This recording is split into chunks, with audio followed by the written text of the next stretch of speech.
మొత్తానికి అనుకోని అనేకమైన అవాంతరాల మధ్య పుతిన్ 5వసారి ప్రెసిడెంట్గా ఈ రోజున పట్టాభిషేకం చేశాడు.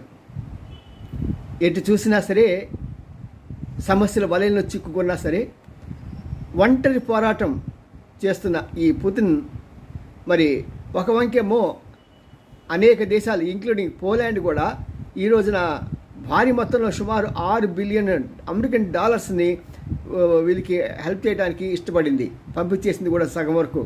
మరి ఇలాంటి పరిస్థితుల్లో ఈయన అధికారంలోకి వచ్చిన తర్వాత అనేకమైన ఒడిదుడుకులు తట్టుకొని నిలబడుతూ ముందుకు వెళ్తున్న సమయంలో ఒకే ఒక ఆశాకరణం ఏంటంటే దేశం యొక్క ఆర్థిక పరిస్థితి బాగుపడటం, జీడిపి 2.5%గా ఉండటం అనేది చాలా సంతోషాన్ని ఇచ్చింది. మరి రాబోయే రోజుల్లో ఇతను మంచిగా